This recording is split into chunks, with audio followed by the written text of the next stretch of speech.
Bonjour à toutes, bonjour à tous. Merci de nous retrouver. Nous sommes au Studec, à Issy-les-Moulineaux, c'est à 2 pas de Paris. C'est un endroit qui est forcément bien connu des professionnels de la radio et j'ai envie de dire des jeunes professionnels de la radio ou jeunes futurs professionnels de la radio. Alors vous le constatez fort probablement sur ces images, la crise sanitaire est passée par là. Nous sommes masqués mais motivés pour une émission intitulée La Lettre Pro au Radio Tour et plus exactement La Lettre Pro au Studec durant les prochaines 60 minutes. Alors, on n'est jamais mieux servi que par soi-même.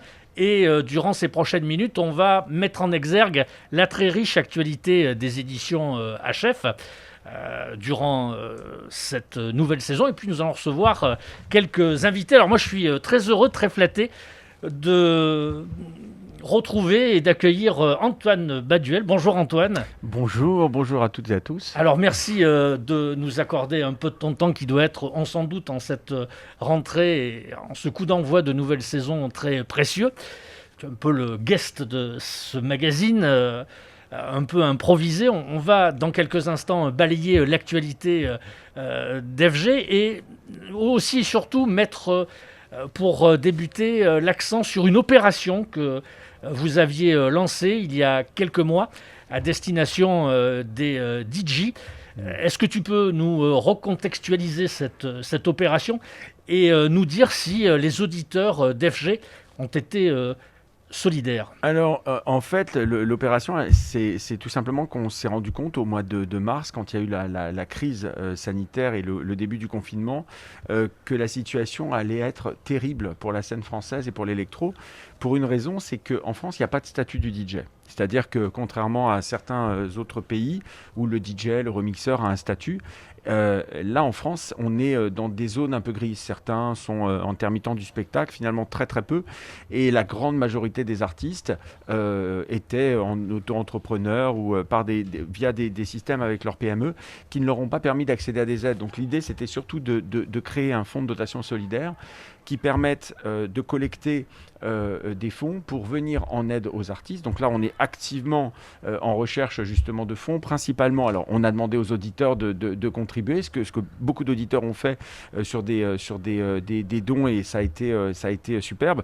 Maintenant, ce qu'il faut, c'est pouvoir vraiment aider une scène qui va être très, très durablement affectée parce que ce qui devait être un confinement de 2 mois va devenir une situation d'1 an finalement, d'une année, alors beaucoup disent une année blanche, moi je dirais plutôt une année noire, qui va priver en tous les cas les artistes de revenus.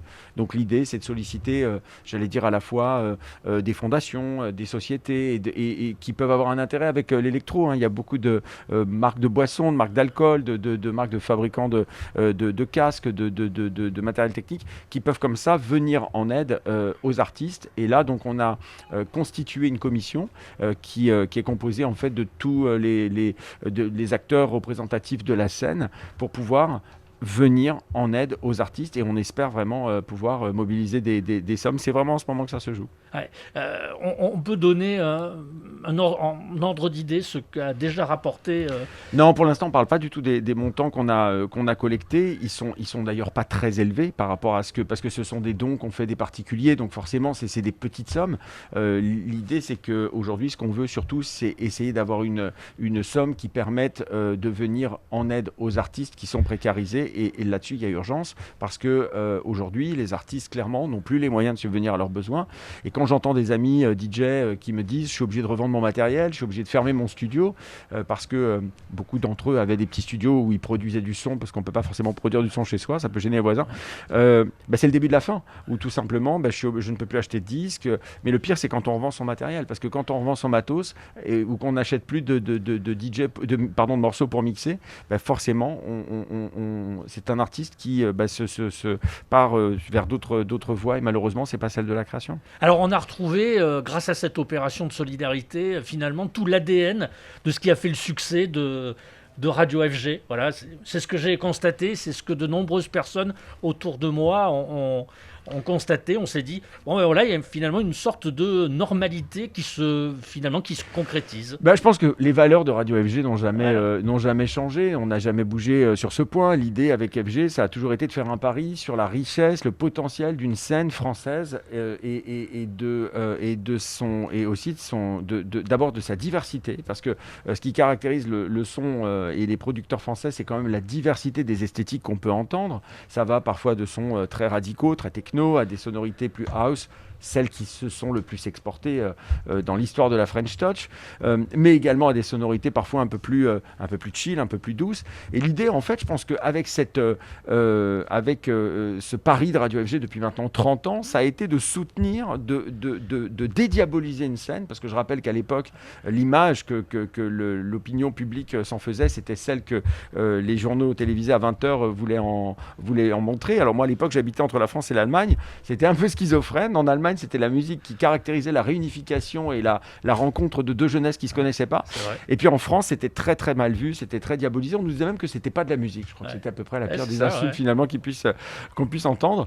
Et aujourd'hui, je pense que la scène, effectivement, on a pensé qu'il y avait beaucoup de choses qui étaient acquises, même si on voyait bien à certains égards qu'il y avait toujours des combats à mener. Il y avait régulièrement des festivals qui étaient annulés, des situations comme ça de fragilité qu'on pouvait déplorer. Mais là, on s'en rend vraiment compte. On a une scène qui représente aujourd'hui 40% de l'export des musiques françaises, et pour autant qui n'a jamais été autant en danger, parce qu'elle repose beaucoup sur le spectacle vivant, sur les lives, sur les soirées, sur les festivals, et que sur ce point, la prolongation de la mesure d'exception est claire, ça ne sera pas avant avril 2021. Bon, toujours est-il que cette opération court encore.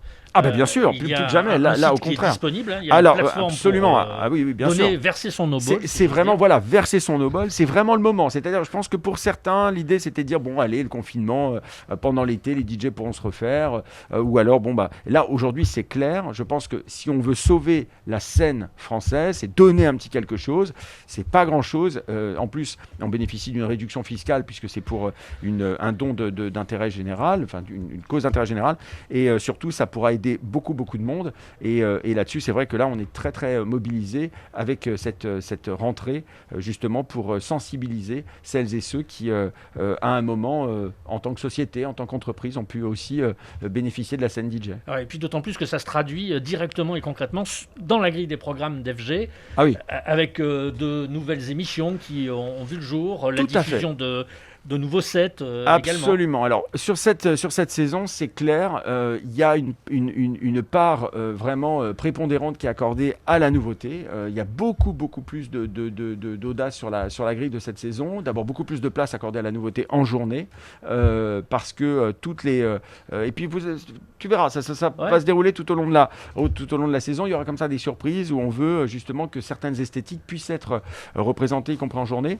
Dans l'émission que j'anime le soir tous les jours, maintenant à 19h, il y a des DJ, l'Happy Hour, voilà, donc il y a Happy Hour DJ maintenant, avec des sessions de DJ qui mixent tous les soirs, alors en live, soit dans les studios de la radio, et retransmis en vidéo évidemment sur Facebook, Twitch et YouTube, soit depuis leur home studio ou des lieux assez extraordinaires, et là c'est retransmis aussi en vidéo, et donc l'idée c'est d'avoir à l'heure de grande écoute des mix de DJ, pareil à 23h tous les soirs, ça représente au total 42 heures de mix par semaine maintenant, la grille de Radio FG, dont une petite nouveauté, c'est que tous les jeudis soirs, il y aura une place pour l'underground, la techno et le son mélodique, puisqu'on accueille en fait les DJ et la scène techno avec la marque Maximum que nous avons ressuscité également. Exactement, avec un programme en DAB+, à Paris. Bien.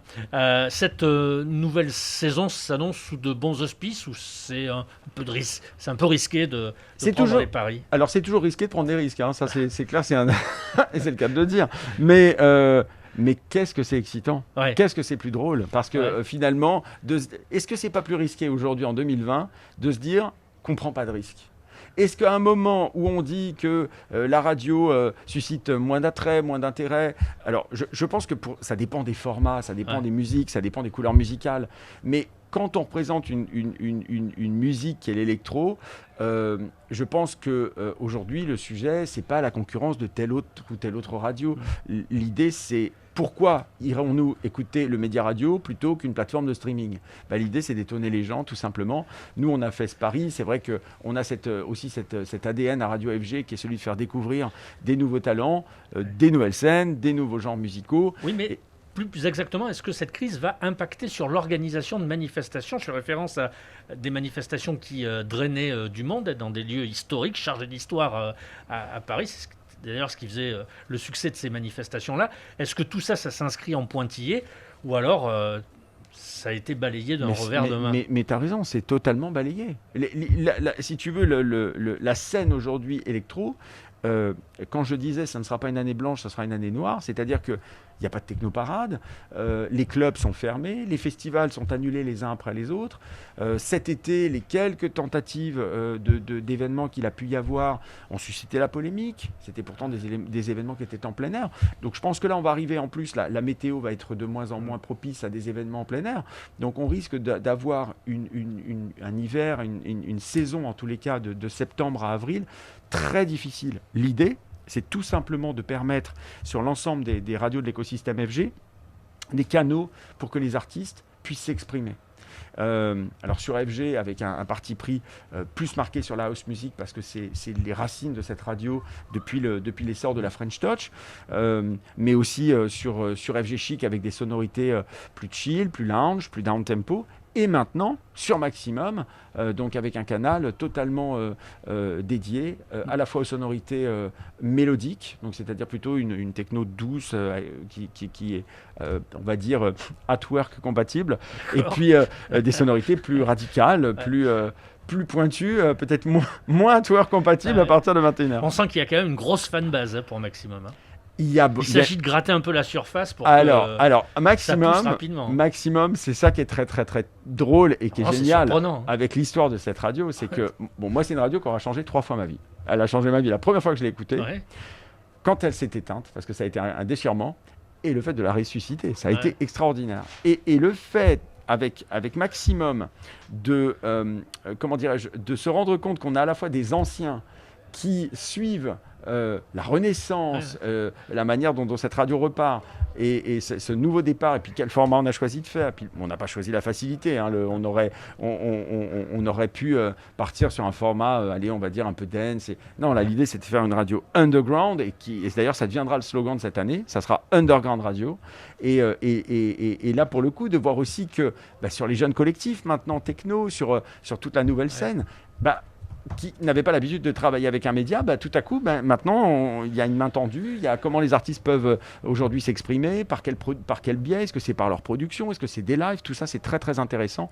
Je dirais que surtout, tout ça, c'est des alternatives qui sont essentielles pour permettre à la scène de continuer à s'exprimer, parce qu'aujourd'hui, malheureusement, pour le spectacle vivant, ça sera un peu... il va falloir qu'on trouve des alternatives tout au long de cette saison, et tant que cette saloperie de virus perturbe nos vies. Alors Antoine Baduel, vous l'avez entendu, vous l'avez vu, vous a tendu la main. Il s'agit de lui tendre la vôtre, et notamment d'aller sur le site d'FG pour ensuite bifurquer sur ce site qui vous permettra de donner, verser, attribuer une poignée d'euros pour faire vivre cette scène qui en a bien besoin depuis le mois de mars. Merci Antoine d'être passé nous voir ici au Studec. On marque une courte pause. On va revenir dans quelques instants pour balayer l'actualité des éditions HF. Alors, il y a quelque chose de très motivant parce que très florissant. On va en parler d'ici quelques instants. Merci beaucoup, Antoine. Bravo pour la renaissance de Maximum. Ça faisait longtemps que je voulais te le dire de visu. Donc, si j'ose dire avec le masque, je te le dis quand même en toute honnêteté, en toute franchise. Bravo pour ce pari. Merci beaucoup. Mais on n'en est qu'au début. Alors, je tiens à préciser une petite chose, c'est que ça a été aussi passionnant que compliqué, parce que lancer une radio en plein confinement, c'était quand même un pari de fou. Donc c'est work in progress, ça le reste. Bon, le produit s'affine petit à petit. Maintenant, il y a des animateurs qui arrivent. On trouve le son, le fond, le ton de plus en plus. On prend nos marques. Voilà, simplement, on le fait avec des moyens qui sont les nôtres, c'est-à-dire ceux d'une situation de crise comme on n'avait jamais vu. Donc, on demande vraiment au public d'être aussi compréhensif par rapport à ça. Mais on le fait avec beaucoup, beaucoup de passion en tous les cas. Et tous les conseils et toutes les critiques sont vraiment les bienvenus. Merci d'être venu et merci pour ce que tu fais. À bientôt, Antoine. Merci beaucoup. Merci.